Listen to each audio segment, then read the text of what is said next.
સૌને જય અંબે. અત્યારે ઉનાળામાં ખાસ કરીને હીટ વેવની અસર દેખાઈ રહી છે.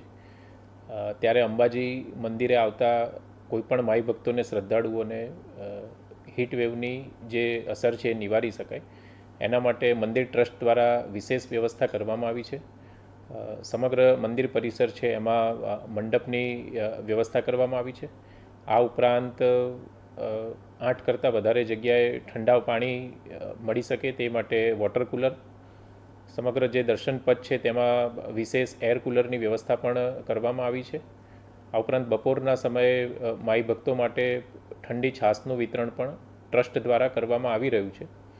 તથા સમગ્ર જે દર્શન પથ છે અને મંદિર પરિસર છે એમાં વિશેષ વોટર સ્પ્રિંકલિંગ દ્વારા પણ પાણીનો છંટકાવ કરી ઠંડક રહે તેવી વ્યવસ્થા કરવામાં આવી છે. આમ મંદિર ટ્રસ્ટ દ્વારા કોઈ પણ શ્રદ્ધાળુને કોઈ જાતની તકલીફ આ ગરમીના સમયમાં ના પડે તેવું વિશેષ આયોજન થયું છે. તથા જિલ્લા વહીવટીતંત્ર વતી અને મંદિર ટ્રસ્ટ વતી ઉનાળાના જે આ હીટવેવનો સમયગાળો છે એમાં અંબાજી મંદિરે આવતા તમામ શ્રદ્ધાળુઓને વિશેષ તકેદારી રાખવા માટે હું વિનંતી કરું છું.